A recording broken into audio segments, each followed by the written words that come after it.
ನಮಸ್ಕಾರ, ಇನ್ ಸಮಾಚಾರಕ್ಕೆ ಸ್ವಾಗತ. ನಾನು ಪ್ರತೀಕ್ಷಾ. ಮೊದಲಿಗೆ ಈ ಕ್ಷಣದ ಹೆಡ್ಲೈನ್ಸ್.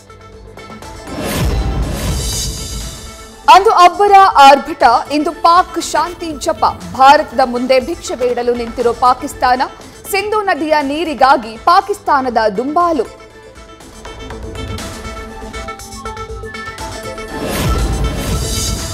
ಭಯೋತ್ಪಾದನೆ ನಿಲ್ಲುವವರೆಗೂ ಸಿಂಧು ನದಿ ನೀರಿಲ್ಲ. ಪಾಕಿಸ್ತಾನಕ್ಕೆ ಸ್ಪಷ್ಟ ಸಂದೇಶ ನೀಡಿದ ವಿದೇಶಾಂಗ ಸಚಿವ. ಚೀನಾ ಸ್ಯಾಟಲೈಟ್ ಸಹಾಯದ ವಿರುದ್ಧವೂ ಜೈಶಂಕರ್ ಕಿಡಿ.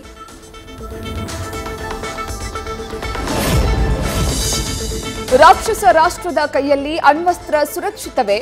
ವಿಶ್ವ ನಾಯಕರಿಗೆ ರಕ್ಷಣಾ ಸಚಿವ ರಾಜನಾಥ್ ಪ್ರಶ್ನೆ. ಪಾಕಿಸ್ತಾನದ ನ್ಯೂಕ್ಲಿಯರ್ ಅಂತಾರಾಷ್ಟ್ರೀಯ ಮೇಲ್ವಿಚಾರಣೆಗೆ ಆಗ್ರಹ.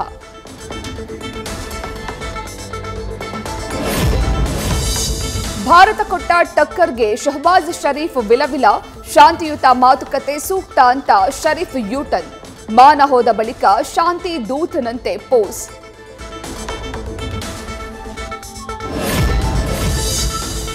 ಕದರದಲ್ಲಿ ಪಾಕ್ ಮೈ ಬಾಯ್ಜಾನ್ ಎಂದ ಟರ್ಕಿ. ಪಾಪಿ ಬೆಂಬಲಿಸಿದ್ದಕ್ಕೆ ಬೆಂಡೆತ್ತಿದ್ದ ಭಾರತ. ಸೆಲೆಬಿ ಏವಿಯೇಷನ್ ಕಂಪನಿಯ ಗುತ್ತಿಗೆ ಕ್ಯಾನ್ಸಲ್.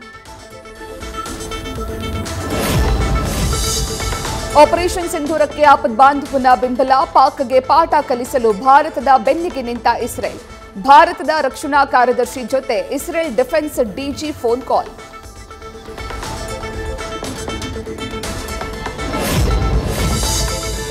ಭಾರತ ಪಾಕಿಸ್ತಾನದ ನಡುವಿನ ಕದನ ವಿರಾಮಕ್ಕೆ ನಾನೇ ಪೂರ್ತಿ ಕಾರಣ ಅನ್ನಲ್ಲ. ಉದ್ವಿಗ್ನತೆ ಕಡಿಮೆ ಮಾಡುವಲ್ಲಿ ಪ್ರಮುಖ ಪಾತ್ರವಷ್ಟೇ. ಭಾರತ ಡೋಂಟ್ ಕೇರ್ನಿಂದ ಉಲ್ಟಾ ಹೊಡೆದ ಟ್ರಂಪ್.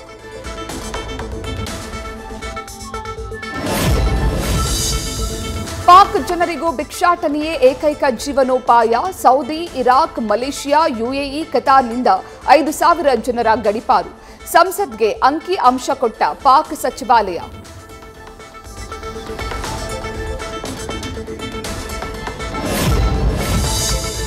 ಅಮೆರಿಕ ಅಧ್ಯಕ್ಷ ಟ್ರಂಪ್ರಿಂದ ಭಾರತ ವಿರೋಧಿ ನಿಲುವು. ಭಾರತದಲ್ಲಿ ಹೂಡಿಕೆ ಮಾಡದಂತೆ ಅಡ್ಡಗಾಲು. ಆಪಲ್ ಸಿಇಒಗೆ ಒತ್ತಡ. ಸುಂಕದ ಬಗ್ಗೆ ಸುಳ್ಳಿನ ಪಾಠ.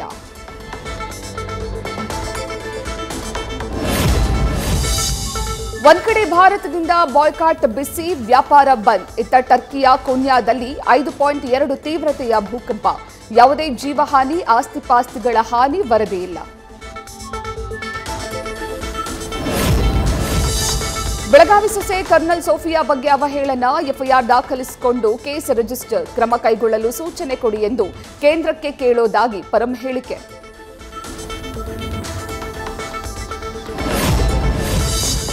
ಯಾವುದೇ ದಾಳಿ ನಡೆದಾಗಲೂ ಬಿಜೆಪಿ ಪ್ರಚಾರಕ್ಕೆ ಬಳಕೆ. ಸೈನ್ಯ ಹೇಳಿದ ಮೇಲೆ ಕದನ ವಿರಾಮ ಮಾಡಲಾಯಿತು. ಮೋದಿ ಉತ್ತರ ನೀಡ್ತಿಲ್ಲ ಯಾಕೆ ಎಂದ ಲಾರ್ಡ್.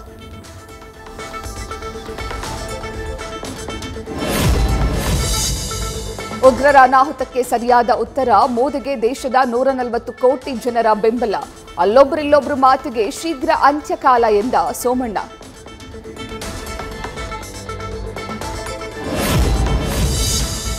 ಕದನ ವಿರಾಮದ ಬಳಿಕವೂ ಮಾಕ್ ಡ್ರಿಲ್. ಚಿಕ್ಕಬಳ್ಳಾಪುರ ನಗರದಲ್ಲಿ ಆಪರೇಷನ್ ಅಭ್ಯಾಸ್. ಯುದ್ಧ, ಬೆಂಕಿ ಸ್ಫೋಟ, ತುರ್ತು ಅವಘಡಗಳ ಬಗ್ಗೆ ಜನರಿಗೆ ಜಾಗೃತಿ.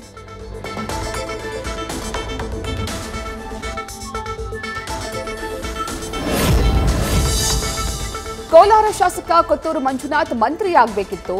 ರೌಂಡ್ ಮಾರ್ಕ್ ಮಾಡಿ ತೆಗೆದಿದ್ದು ಎಐಸಿಸಿ ಅಧ್ಯಕ್ಷ ಖರ್ಗೆ. ಪರಿಷತ್ ಸದಸ್ಯ ಅನಿಲ್ ಕುಮಾರ್ ಹೇಳಿಕೆ ಸಂಚಲನ.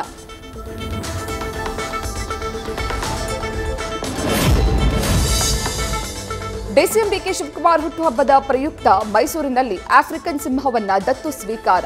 ಯೂತ್ ಕಾಂಗ್ರೆಸ್ ರಾಜ್ಯಾಧ್ಯಕ್ಷ ಎಚ್ಎಸ್ ಮಂಜುನಾಥ್ ಗೌಡ ಮಾಹಿತಿ.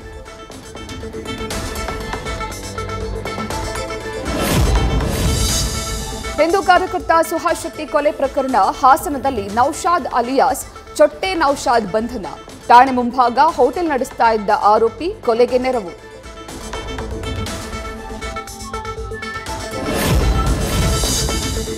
ಅರಣ್ಯ ಹಕ್ಕು ಕಾಯ್ದೆಯಡಿಯಲ್ಲಿ ಅರಣ್ಯವಾಸಿಗಳ ಭೂಮಿ ಹಕ್ಕು ಸಮಸ್ಯೆ ಕುರಿತು ಮುಖ್ಯಮಂತ್ರಿಗೆ ಪತ್ರ ಬರೆಯುವುದಾಗಿ ತಿಳಿಸಿದ ಮಾಜಿ ಸ್ಪೀಕರ್. ಹೋರಾಟಗಾರರಿಗೆ ಕಾಗೋಡು ತಿಮ್ಮಪ್ಪ ಭರವಸೆ.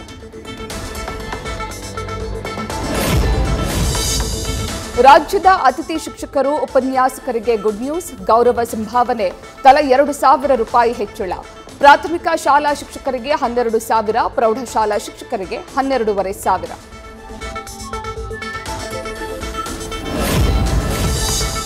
ನನ್ನ ಪತಿ ಜವಾಬ್ದಾರಿ ಇಲ್ಲದ ವ್ಯಕ್ತಿ, ದೊಡ್ಡ ಮಗಳು ಹೇಳ್ಕೊಟ್ಟಿದ್ದನ್ನ ಹೇಳ್ತಿದ್ದಾರೆ. ಚೈತ್ರ ತಂದೆಯ ಹೇಳಿಕೆಗಳಿಗೆ ತಾಯಿ ರೋಹಿಣಿ ಪ್ರತಿಕ್ರಿಯೆ. ನ್ಯೂಸ್ ಫಸ್ಟ್ ನಿರ್ಭೀತಿಯಿಂದ ನಿಮ್ಮ ಪರವಾಗಿ.